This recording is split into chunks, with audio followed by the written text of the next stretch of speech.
जैसे जैसे टेस्ट होते रहते थे शॉर्टलिस्ट आती रहती थी। प्लेसमेंट्स के टाइम पे ऐसा नहीं होता। प्लेसमेंट्स के टाइम पे तुम्हारे टेस्ट वगैरह चलते हैं, जैसे अक्टूबर के में टेस्ट स्टार्ट हुए थे हमारे, लेकिन हर एक की शॉर्टलिस्ट जो आ रही थी वो नवंबर एंड में ही आई थी, एंड सेम्स के बाद। तो ऐसा तो नहीं था कि जैसे ही टेस्ट हुआ वैसे ही शॉर्टलिस्ट आ गई, वो इंटर्न के अंदर हुआ था। अच्छा, तो उसके बाद प्लेसमेंट में कैसा सीन रहा कि तुम्हारी शॉर्टलिस्ट कितनी आई थी तुम्हारी?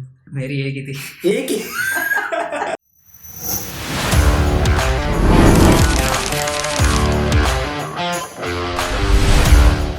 सो welcome back to my show. Today we have Raghav with us. तो सबसे पहले राघव, थोड़ा सा अपने बारे में बताइए। Hello everyone, so I am Raghav Modani, I am from Degana, Rajasthan. तो currently I am 4th year undergraduate in the department of chemical engineering IIT Kanpur. तो राघव, अभी आप फाइनल ईयर में हैं, तो खुश है? खुश है। मतलब हाँ, खत्म होने जा रही है चीज़ें। प्लेसमेंट हो चुका है मेरा अभी। अच्छा, किसमें? FPL technologies as a software engineer. Okay, तो ये पीपीओ था या फिर इंटर्न कहीं और थी? नहीं, इंटर्न मेरी कहीं और थी। समर इंटर्न मेरी म्यूट अकाउंट्स प्राइवेट लिमिटेड थी बैंगलोर में, और अभी प्लेसमेंट ड्राइव में मैं बैठा था, और then I secured software engineer package at FPL technology. अच्छा, तो राघव, स्टार्टिंग से शुरू करते हैं। तो जो आपकी प्रिपरेशन थी इंटर्नशिप वाली, वो वाला फेज, कहाँ कहाँ से आपने प्रिपरेशन करी, कहाँ कहाँ से पढ़ा, वो सब सोर्सेज? इंटर्नशिप वाले सीज़न के अंदर लाइक 4th सेमेस्टर के एंड में मैंने कुछ सीनियर वगैरह से पूछा था किस तरीके का जाना चाहिए। लाइक मैं 2-3 प्रोफाइल्स के बीच में कंफ्यूज था, एक सॉफ्टवेयर, एक एनालिस्ट, बाकी एक कोर का अलग चल रहा था। तो कोर का मेरे को ज़्यादा अच्छे से आइडिया नहीं था, क्योंकि अपना स्टार्टिंग से ऑनलाइन चल रहा था।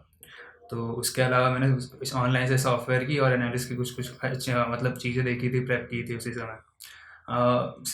सीनियर से पूछा था, तो काफ़ी लोगों ने यही बताया था कि दोनों के लिए प्रेप कर सकते हो, दिक्कत नहीं है, इंटर्नशिप के अंदर हो जाती है चीज़ें। तो मैंने दोनों के लिए पैरेलली प्रेप करनी स्टार्ट की थी, लेकिन मेरे को सॉफ्टवेयर थोड़ा ज़्यादा अच्छा लगा। तो मैंने समर के टाइम से फोर्थ सेमेस्टर के बाद का जो अपना समर था 2 महीने वाला, जिसके अंदर इन जनरल इंटर्नशिप की प्रिपरेशन होती है सारी, तो उसके अंदर मैंने सॉफ्टवेयर के लिए अच्छे से प्रेप किया। मैंने डेटा स्ट्रक्चर एल्गोरिथम्स और पढ़े थे सारे। प्रेप के लिए मैंने अलग अलग वेबसाइट से और ओपन सोर्स से ही किए थे सारे, कुछ ज़्यादा अलग से कोई कोर्स वगैरह नहीं किए थे। उतने में हो जाता है, फिर उसमें सॉफ्टवेयर की अच्छी खासी प्रिपरेशन हो गई। अच्छा, तो राघव, इंटर्नशिप लेने के लिए क्या क्या चीज़ें मैटर करती है? क्योंकि हमने सुना है कि इंटर्नशिप प्लेसमेंट से ज़्यादा हार्ड होती है। इंटर्नशिप प्लेसमेंट से ज़्यादा हार्ड होती है, ये डिपेंड करता है कि किस लेवल की तुम्हारी प्रेप है। इंटर्नशिप वैसे प्लेसमेंट से ज़्यादा हार्ड इसलिए बोलते हैं क्योंकि इंटर्नशिप के ऑफर्स कम होते हैं as compared to placement. Placements के अंदर कंपनीज ज़्यादा होती है, ऑफर ज़्यादा होते हैं, तो तुम्हारे लगने के चांसेस ज़्यादा होते हैं। इंटर्नशिप के अंदर यही सारी चीज़ें दिक्कत कर जाती है कि कंपनीज ज़्यादा इंटर्न्स हायर नहीं करती है, और ऑफर्स भी कम रहते हैं इंटर्न के, इसलिए इन जनरल इंटर्नशिप प्लेसमेंट से ज़्यादा हार्ड लगती है लोगों को। और इंटर्नशिप लगने के लिए अच्छी खासी प्रेप करनी पड़ती है उसी समय। तो ऐसा है कि हाँ, इंटर्नशिप है तो सही, प्लेसमेंट से थोड़ी ज़्यादा मुश्किल, लेकिन यदि अच्छे खासे प्रेप करते हो तो तुम टॉप 50% के अंदर लाई करते हो, और टॉप 50% के अंदर यदि लाई करते हो तो इंटर्नशिप आसानी से लग जाती है। अच्छा, तो राघव, आपकी जो इंटर्नशिप लगी, मतलब कहीं कटा वटा या मतलब वो क्या सीन था नहीं उस नहीं टाइम नहीं, पे? कटे मेरे भी बहुत ज़्यादा कटे था। मेरी अपनी इंटर्नशिप ड्राइव अगस्त के टाइम पे शुरू हुई थी, और मेरी इंटर्नशिप लगी थी अराउंड अक्टूबर मिड या अक्टूबर एंड। तो जो सितंबर वाला फेज़ था वो सबसे गंदा फेज़ था। उसके अंदर बहुत ज़्यादा VT वगैरह होती है, लाइक अपने आसपास के जितने भी दोस्त थे, विंगीज थे, डिपार्टमेंट के दोस्त थे, उन सब की लाइक लगती जा रही थी, और उस समय ऐसा लग रहा है कि हमारी क्यों नहीं लग रही, क्यों नहीं हो रहा। तो उस समय थोड़ा VT वाला फेज़ आता है, लेकिन ठीक है, उसको थोड़ा सा सर्वाइव करना पड़ता है। उससे आगे निकलने के लिए उसको सर्वाइव करना पड़ता है, और अपनी प्रेप को नहीं छोड़नी पड़ती है। काफ़ी लोग गिव अप कर देते हैं उस टाइम पे। हाँ, उस टाइम पे बहुत लोग गिव अप कर देते हैं, तो इसकी वजह से दूसरे आने वालों का चांस भी बढ़ जाता है। तो उस समय गिव अप नहीं करना होता, उस समय तुम्हें अच्छे से वापस से प्रेप करनी होती है, प्रेप को रेगुलर रखना पड़ता है। अच्छा राघव, क्या क्या फैक्टर्स होते हैं कि जिससे इंटर्नशिप लग जाती है? मतलब CPI, रेज्यूमे में POR, क्या क्या चीज़ें होती हैं? अलग अलग रोल के लिए अलग अलग चीज़ें हैं। सबसे पहले CPI तो हर रोल के लिए कॉमन है, CPI तो होनी चाहिए, नहीं होती है तब भी कोई दिक्कत नहीं है। लेकिन उसके सबसे इंटर्नशिप के लिए सबसे ज़्यादा मैटर करता है वो स्किल्स, जिस डोमेन के लिए आप प्रिपेयर कर रहे हो उस डोमेन की स्किल्स आपके पास होनी चाहिए।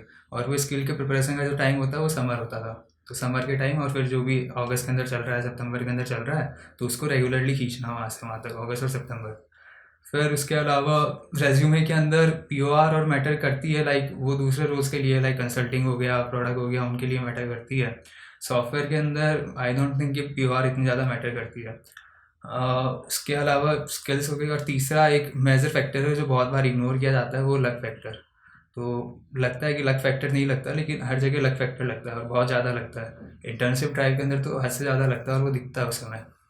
लक फैक्टर बहुत रहता है। अच्छा, तो राघव इंटर्नशिप के जो इंटरव्यूज थे उसमें क्या क्या वो लोग पूछ रहे थे, क्या क्या सवाल पूछते हैं, या कैसे एक्सपीरियंसेस थे वो? मेरा मतलब सॉफ्टवेयर के अंदर जो इंटरव्यू हो रहे थे, मैंने मतलब मोस्टली इंटर्नशिप ड्राइव के अंदर सॉफ्टवेयर कंपनीज में अप्लाई किया था, जिसके अंदर सॉफ्टवेयर होते हैं उन्हीं में किया था। तो सॉफ्टवेयर के लिए इन जनरल तो जो अपना डेटा स्ट्रक्चर एल्गोरिथम रहता है, डीएस है। उसके अलावा कुछ कोर कॉन्सेप्ट्स होते हैं कंप्यूटर साइंस के, जैसे ओप्स हो गया, डीबीएमएस हो गया, ऑपरेटिंग सिस्टम्स हो गया, नेटवर्किंग हो गया, उनके कुछ कुछ क्वेश्चंस पूछते हैं। बाकी बेसिकली इंटर्न के अंदर तुमसे ये एक्सपेक्ट नहीं करते कि तुम्हें कोई भी सॉफ्टवेयर की एक पर्टिकुलर फील्ड की इन डेप्थ नॉलेज हो। जैसे सॉफ्टवेयर की एक फील्ड ले ली, फॉर एग्जांपल वेब डेवलपमेंट, तो उस समय वो ये एक्सपेक्ट नहीं करेंगे कि तुम्हें वेब डेवलपमेंट की एकदम इन डेप्थ नॉलेज हो। बस वो ये एक्सपेक्ट करेंगे कि तुम्हें डीएसएस अच्छे से आता हो। इन जनरल सॉफ्टवेयर के लिए बता रहा हूँ। तो उस समय पे इंटर्न वाले जो भी इंटरव्यूज़ होते हैं, उसके अंदर सॉफ्टवेयर के लिए डीएसए पूछते हैं, और इन जनरल सीएस के कोर कॉन्सेप्ट्स उसके अलावा नहीं होते। अच्छा, तो वैसे सवाल नहीं पूछते एचआर वाले कि आपकी 5 वीकनेस 5 स्ट्रेंथ? हम ये ये सुना है हमने थोड़ा बहुत। हाँ, मतलब ये कुछ कुछ कंपनीज करती है। लाइक इंटर्नशिप में वैसे मेजरली एक ही राउंड में सब कुछ हो जाता है, और वो राउंड जो रहता है वो मेजरली टेक्निकल राउंड रहता है। कुछ कुछ कंपनीज होती है, एमएसडीज वगैरह, जो डे 1 डे 2 की होती है, उनके 2 राउंड्स होते हैं। तो पहला राउंड जैसे टेक्निकल होता है, तो दूसरा उनका एचआर वगैरह होता है। तो उसके अंदर वो एचआर राउंड के अंदर ये सारी चीज़ें पूछते हैं। तो बाकी जो भी इंटर्न वाली कंपनीज है, उसके अंदर एचआर राउंड ज़्यादातर नहीं होता, वो उस समय पे एचआर पे फोकस नहीं होता उनका, वो प्लेसमेंट्स के अंदर होता है। जो खुद से कितनी एक्सपेक्टेशन थी कि इतने तक की तो लगी जाएगी इंटर्न या इतने तक की लगनी चाहिए? ऐसा कुछ था मतलब बेयर मिनिमम? बैर मिनिमम 15 अगस्त तक था। अच्छा। जब तक अच्छी कंपनीज आ रही थी, जब तक अच्छा स्टाइपेंड आ रहा था कंपनीज का। फिर उसके बाद में धीरे धीरे चीज़ें पता लगी कि इतनी ज़्यादा नहीं होती इंटर्न के अंदर। तो स्टार्टिंग के अंदर था 15 अगस्त तक, लेकिन अब सीपीआई मेरी उस समय उतनी कुछ खास नहीं थी। मैं 80 से नीचे ही था उस समय, और ब्रांच भी कुछ खास है नहीं, मतलब सीईएम है नहीं। तो फिर सॉफ्टवेयर के अंदर थोड़ी सीईएम होती है तो तुम्हें एज मिलती है, तो सीईएम भी नहीं थी। तो 15 अगस्त तक तो लग रहा था कि कंपनीज आ रही है, अच्छी कंपनीज आ रही है, स्टाइपेंड अच्छा आ रहा है। तब तक कुछ कुछ एक्सपेक्टेशन थी, लेकिन फिर बाद में अगस्त एंड तक आते आते पता चला कि थोड़ी गलत लाइन पे जा रहे हैं। तो एक्सपेक्टेशंस कम करते हैं, फिर इंटर्न सॉर्ट करने का ट्राई करते हैं। अच्छा, तो ये इंटर्न ऑन साइट थी या रिमोट इंटर्न थी? नहीं, मेरी वन साइड थी, कहाँ? बैंगलोर में था। अच्छा, बैंगलोर में। तो वहाँ का एक्सपीरियंस कैसा रहा काम करने का, बिल्कुल कोऑपरेट वाला, एकदम student life to corporate life? जो मेरी कंपनी थी वो बिल्कुल मतलब स्टार्टअप थी, एक फिनटेक स्टार्टअप था। तो उसके अंदर लाइक कंपनी का कल्चर, वर्क कल्चर काफ़ी अच्छा था। स्टार्टअप के अंदर इन जनरल होता है ऐसा था कि जैसे अपने यहाँ पे होता है, लाइक अपन भैया वगैरह नहीं बुलाते, जो भी सीनियर है नाम से बुलाते हैं, सेम वहाँ पे कल्चर था। लाइक कहीं पे सर वगैरह नहीं बुलाते, नाम से बुलाते हैं हर एक को, चाहे वो सीईओ, सीटीओ, या फिर हमसे नीचे भी हो कोई भी, या ऊपर भी हो, तो सबको नाम से बुलाते हैं। तो कल्चर काफ़ी अच्छा था। दूसरी कि कोई भी ड्रेस कोड नहीं था वहाँ पे, तो उससे कुछ फ़र्क नहीं पड़ता। लाइक इन जनरल कैजुअल्स के अंदर आ सकते थे, तो लेकिन बस ये रिकमेंडेड था कि शूज़ वगैरह पहन के होता कि लगे कि हाँ काम करने आ रहे हो, कहीं से ऐसे उठ के नहीं आ रहे। वर्क कल्चर के अंदर ये था कि स्टार्टअप टाइप का था, तो सब लोग सपोर्टिव बहुत ज़्यादा थे। दूसरा इंटर्नशिप थी, तो इंटर्नशिप में इन जनरल सपोर्टिव रहते ही हैं सभी। तो स्टार्टिंग के 1 वीक मेरे को ऐसा था कि सीखने के लिए रिसोर्सेज भी दिए गए थे। लाइक मैंने ऐप डेवलपमेंट पहले नहीं किया था, लेकिन मेरे इंटर्न के अंदर जो रोल था वो ऐप डेवलपमेंट का था। तो उसके अंदर मेरे को 1 वीक 10 डेज दिए गए थे कि ऐप डेवलपमेंट सीखने के लिए, जिसके लिए रिसोर्सेज दिए जाते हैं वो सब पढ़ने के लिए। और उसके अंदर कुछ डाउट्स वगैरह हो तो वहाँ पे जो भी मैनेजर वगैरह थे वो हेल्प करने के लिए रेडी रहते थे। उसके सिवा क्या मतलब काम 9 to 5 या फिर क्या स्टेटमेंट्स दे मेरा रहे थे? काम वाला बहुत ज़्यादा चिल था। लाइक मैं चाहता था तो कभी भी उनका वर्क फ्रॉम होम ले सकते थे। तो वीकडेज मेरे होते थे, वीकडेज में काम होता था Monday to Friday, Saturday Sunday off रहता था। तो मंडे टू फ्राइडे चाहो तो ऑफिस आके काम कर लो, नहीं तो घर से करना तो घर से भी कर सकते थे। इसके अलावा जो ऐसा कोई पर्टिकुलर स्ट्रिक्ट टाइमिंग्स नहीं थी, लेकिन in general 10 AM to 5 PM चलता था। कभी काम ज़्यादा होता था तो फिर 6 PM 7 PM भी हो जाती थी, कभी कम होता था तो 3 तक भी निकल लेता था मैं। अच्छा ब्रो, वहाँ की जो वीकेंड्स है वो काफ़ी फेमस है, Saturday Sunday. Saturday Sundays, Saturday nights, Friday nights और सैटरडे नाइट्स काफ़ी फेमस है। लाइक हमारी कंपनी में कल्चर भी था कि हर मंथ के जो लास्ट फ्राइडे होता था उसको फ्राइये बुला करते थे। उसके अंदर थोड़ी जल्दी मतलब काम वाम रैप अप करके सारे कंपनी के ऑफिशियल वगैरह जो भी लोग थे, हम लोग कहीं बाहर या तो क्लब में जाते थे, रेस्टोरेंट में जाते थे, तो पार्टी वगैरह क्लबिंग वगैरह चलती थी। तो हाँ, बैंगलोर के या फिर कोई भी मेट्रोपॉलिटन सिटी के जहाँ इंटर्न करने जाते हैं, तो फ्राइडे नाइट और सैटरडे नाइट के अंदर तो क्लबिंग वगैरह होती है, काफ़ी सही होती है। चलो बहुत सही। तो उसके बाद रहने का वो स्टे वगैरह वो सब उन्होंने कर दिया था? मेरा स्टार्टिंग का जो 1 वीक का था वो अकोमोडेशन उनकी तरफ से था। फिर उसके बाद में मेरे को खुद को फिगर आउट करना था। तो मेरे साथ भी मेरे दोस्त भी गए थे 2-3, लाइक हम तीनों, मेरे एक ब्रांच का ही दोस्त है वो भी गया था, उसकी भी वहीं पे इंटर्न लगी थी। तो हम लोगों ने मिलके एक पीजी देखा था, तो पीजी के अंदर रह रहे थे हम लोग। मैंने सुना बेंगलोर काफी महंगी जगह है। हाँ, एक्सपेंसिव तो है। तो तुम लोग सर्वाइव कर गए थे उस पैसों में? सबसे ज़्यादा एक्सपेंसिव वहाँ पे कनेक्टिविटी बहुत गंदी है वहाँ पे। लाइक यार 2 ही मेट्रो लाइन्स है और बस की कनेक्टिविटी ठीक ठाक है, लेकिन बसेस यार टाइम टू टाइम चलती है, उसका टाइम का पता नहीं चलता था। स्टार्टिंग के अंदर तो बहुत फेस किया था, कुछ 10-15 दिन बाद में पता चला अच्छा बसेस की कनेक्टिविटी इधर से इधर है, इधर से उधर है, मेट्रो लाइन की कनेक्टिविटी बिल्कुल नहीं थी।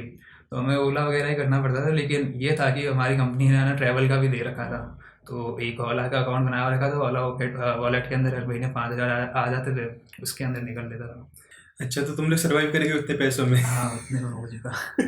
मतलब ये अलग है कि ओला के अंदर प्राइम सेडान नहीं कर सकते थे हम लोग, ओला वो ऑटो ही करना पड़ता था या फिर बाइक करनी पड़ती थी। अच्छा, तो फिर उन लोगों ने पीपी ऑफर नहीं किया? पीपीओ यार मेरी कंपनी का ये था कि मेरे जस्ट उस समय रिसेशन अच्छा खासा हिट कर ही रहा था, मतलब स्टार्टिंग एज में ही था। तो उस समय पे मेरी कंपनी ने मतलब कुछ हायर तो कर लिए थे बहुत लोग। जैसे मैं इंटर्न करने गया था तो मेरे 10-15 दिन बाद आईआईटी बीएचयू के, आईआईटी रुड़की के कुछ कुछ लोग भी आए थे, जस्ट वो एज ए फ्रेशर ज्वाइन भी किए थे। कुछ कुछ पीपीओ वाले भी थे। तो कंपनी की नीड यार लगभग लगभग सेटिस्फाइड थी, कोई जॉब ओपनिंग्स थी नहीं। फिर बाद में रिसेशन जैसे हिट करने लगा तो लास्ट के अंदर आते आते कंपनी ने फिर हायरिंग ही फ्रीज कर दी, तो पीपीओ के चांसेस नहीं थे। तो यार थोड़ा बुरा लगा कि पीपीओ मिल जाता तो बिल्कुल रिलैक्स हो जाते, सब सॉर्टेड हो जाता।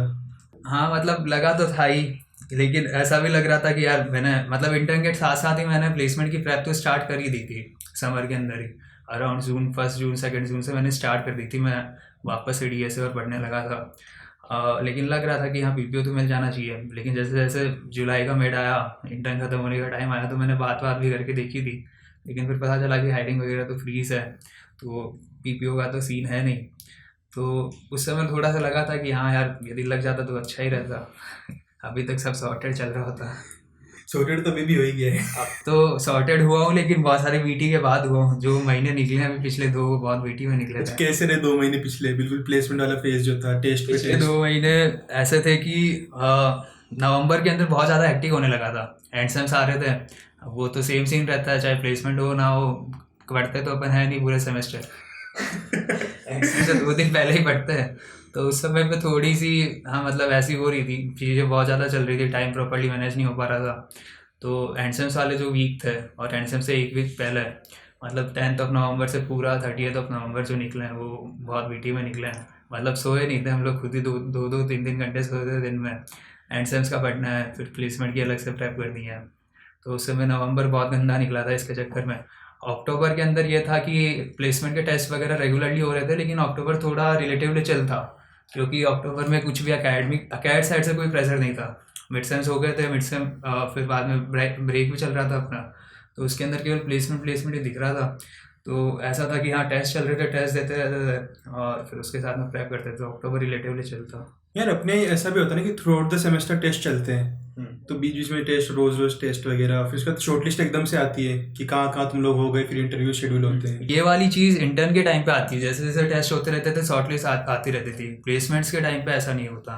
प्लेसमेंट्स के टाइम पे तुम्हारे टेस्ट वगैरह चलते हैं, जैसे अक्टूबर के में टेस्ट स्टार्ट हुए थे हमारे, लेकिन हर एक की शॉर्ट लिस्ट जो आ रही थी वो नवंबर एंड में ही आई थी, एंड सेम्स के बाद। तो ऐसा तो नहीं था कि जैसे ही टेस्ट हुआ वैसे ही शॉर्ट लिस्ट आ गई, वो इंटर्न के अंदर हुआ था। अच्छा, तो उसके बाद फिर प्लेसमेंट में कैसा सीन रहा कि तुम्हारी शॉर्ट लिस्ट कितनी आई थी तुम्हारी? मेरी एक ही थी। एक ही? मेरी एक थी, डे 1.1 पे थी मेरी। अच्छा, और किसमें थी? कैपिटल वन करके उसके सॉफ्टवेयर के अंदर थी, हाँ। लेकिन उसके अंदर कट गया। और फिर उसके बाद मेरी शॉर्ट लिस्ट दी थी, तो उसके अंदर लग रहा था हो जाएगा। मतलब मैं राउंड 2 तक भी गया था, राउंड 2 भी मेरा अच्छा खासा हुआ था। लेकिन उनके पास ऐसा था कि सुनने में आया कि हायरिंग के लिए 2 ही ओपनिंग्स खाली थी उन पर सॉफ्टवेयर में, तो 2 पे बात चल रही थी, उन्होंने 2 पहले ही कर लिए थे। अच्छा, डिपार्टमेंट कितना मैटर करता है प्लेसमेंट्स में? प्लेसमेंट्स के अंदर यार डिपार्टमेंट मैटर तो बहुत ज़्यादा करता है, क्योंकि प्लेसमेंट्स में कंपनी से ज़्यादा आती है। तो कंपनी ज़्यादा आती है तो तुम्हें ऐसा अपने लिए ओपनिंग्स खुलती नहीं है। मतलब यदि तुम जैसे मैंने अपना एक तरफ मेरा पोर्टल खोल रखा है प्लेसमेंट वाला, और एक तरफ किसी सीएम वाले का खोल रखा है, तो सेम मोमेंट ऑफ टाइम पे यदि मेरी 2 ओपनिंग्स है तो उसकी 10 ओपनिंग्स दिखा रहा है। अच्छा, चलो चलिए, फिर आपका उसमें कट गया, उसके बाद क्या फिर प्लान रहा कि हताश हो थोड़े से? डे 2 मेरा बहुत ज़्यादा बीटी में निकला था। डे 2 पे मैं बहुत ज़्यादा हताश था। डे 2 के मेरे को याद है मैं 5 बजे जैसे कुछ कुछ ख़त्म हो रही थी सारी चीज़ें कहीं पे। उम्मीद ये रहती है कि जैसे जैसे डे 1 ख़त्म होता है, बहुत सारे लोग शॉर्ट होते जाते हैं, तो फिर डे 2 पे जितनी भी कंपनीज आ रही है वो एक्सटेंडेड शॉर्ट लिस्ट निकालती है, क्योंकि उनके डे 1 वाले सब लोग ख़त्म हो चुके हैं, वो सब सॉर्टेड है। तो एक्सटेंडेड शॉर्ट लिस्ट में एक्सपेक्ट कर रहा था कि कुछ कुछ कंपनीज में नाम आएगा, लेकिन उनमें नहीं आया था। तो डे 2 के एंड में थोड़ा हताश तो हो गया था, बहुत ज़्यादा, थोड़ा भी नहीं। मतलब डे 2 के एंड में थोड़ा सा ऐसा भी था कि बहुत ज़्यादा लो फील कर रहा था मैं। तो मैंने घर पे भी बात बात नहीं की थी, तो डे 2 बहुत ज़्यादा वीटी में निकला था। डे 3 फिर डे 2 के एंड पे ऐसा था कि रात को 2 बजे कुछ 2-3 बजे कुछ कुछ डे 3 पे जो कंपनीज आ रही थी उनकी शॉर्ट लिस्ट आ रही थी। तो उनमें से मेरी 3 कंपनी में मेरी एक्सटेंडेड शॉर्ट लिस्ट में मेरा नाम था। तो मेरे को लगा था कि हाँ हो जाएगा, क्योंकि मेरे को इतना यकीन था कि मेरी जो प्रिपरेशन है वो तो इनफ थी सॉफ्टवेयर के लिए। तो यदि 2-3 कंपनीज में इंटरव्यू देता हूँ तो मेरे को इतना पक्का था कि हो तो जाएगा ही। अच्छा, फिर उसके डे बाद 3 पे जैसे ही कंपनीज आई 2-3 इंटरव्यूज हुए, लेकिन डे 3 भी बहुत एक्टिव निकला था। हर एक कंपनी के 2-2 राउंड ऑफ इंटरव्यूज हो रहे थे। तो मैंने मतलब डे 3 पे लगभग 6 से 7 इंटरव्यूज दिए होंगे पूरे पूरे डे 3 दिन पे। भर में थ्रू आउट द पूरे डे? दिन, हाँ, मतलब through out the day 10 AM से स्टार्ट हुआ था और लास्ट इंटरव्यू मेरा 6 PM पे ख़त्म हुआ था। तो ठीक है। पूरे टाइम पे मतलब प्लेसमेंट वाले जो डेज होते हैं वो काफ़ी हेक्टिक ही रहते हैं। ना तुम्हें खाने के लिए टाइम होता है, ना पीने के लिए कुछ होता है, क्योंकि कैंटीन में जाते हो भीड़ बहुत रहती है, बहुत ज़्यादा। तो यदि कुछ खाने का ऑर्डर करते हैं तो बहुत टाइम लग जाता है, जब तक पता चल रहा है कि तुम्हारा वहाँ पे इंटरव्यू शेड्यूल हो गया। तो खाना वाना छोड़ो, वापस फॉर्मल्स में आओ, भागो, जो भी करो। तो उसमें बहुत ज़्यादा रश रहता है उस समय पे। तो उस समय पैक्ड आइटम्स ही लेते थे यार, चिप्स वगैरह हो गया, बिस्किट हो गया, या फिर कुछ भी पैक्ड और हो गया, उन्हीं पे जी रहे थे। तो 2-3 दिन तो मतलब मैंने कुछ भी रोटी तक तो नहीं खाई थी, रोटी सब्जी कुछ भी नहीं खाया था मैं। चिप्स वगैरह, कोल्ड ड्रिंक्स और पैक्ड आइटम से जिंदा थे सभी। तो ब्रो डे 3 पे लग गई थी मतलब? हाँ, मेरा डेट 3 पे 8 PM पे रिजल्ट आया था। अच्छा, तो फिर 8 PM में मेरे को थोड़ा लगा हाँ चलो एक चीज़ तो खत्म हुई। तो रिलैक्सिंग था या खुशी वाला था? रिलैक्सिंग था यार, इतना खुशी वाला नहीं था, क्योंकि मतलब मेरे साथ और दोस्त जो थे उनकी भी नहीं लग रही थी, तो अपने साथ साथ उनकी भी बीटी थी, मेरे को भी। तो रिलैक्सिंग था, इतना खुशी वाला नहीं था। मतलब ऐसा था कि डे 3 हो भी गया एंड तब भी मैं डे 5 डे 6 तक हॉल 12 में रहता था। मतलब दोस्तों के और इंटरव्यूज हो रहे हैं, उनके लिए भी चीज़ें करनी पड़ती है, भागना पड़ता है इधर उधर।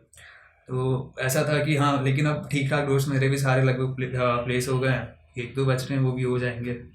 फिर घर पे बताया कॉल करके? हाँ, मतलब मैंने जैसे हाँ रिजल्ट आया था तो मैंने कॉल तो कर दिया था। मतलब उस समय मैंने कॉल किया था पापा को, तो पापा दुकान पे थे। तो पापा ने कहा कि मैंने पूछा था मम्मी का, मम्मी को घर पे है। मैं कहा ठीक है, तो एक तो साथ पहले पापा को नहीं बताया? पापा को नहीं बताया मैंने। मतलब कॉल ही किया था, फिर बाद में फिर जब पापा घर पे गए तभी कॉल किया एक साथ ही।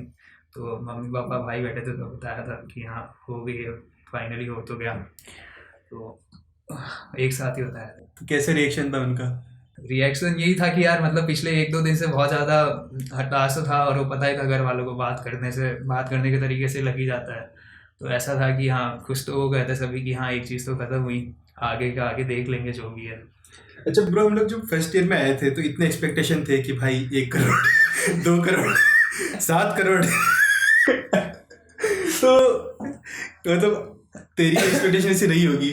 नहीं यार, मेरी 1 करोड़ वाली एक्सपेक्टेशन तो कभी नहीं थी। वो मेरी फर्स्ट ईयर में नहीं थी, वो क्लास 10th के अंदर थी वो मेरी। ठीक है, फर्स्ट ईयर में आते आते मतलब ऐसा था कि ये चीज़ें पता लगने लग गई थी। जैसे अपन फर्स्ट ईयर में आए थे तो जो बाकी अपने Y17 के प्लेसमेंट चल रहे थे उस समय, तो उस समय कुछ कुछ परफॉर्मेंस और चीज़ें मतलब मिल ही रही थी हर जगह से। तो मैं देखे जा रहा था कि कौन कौन सी कंपनीज आती है, क्या क्या होता है।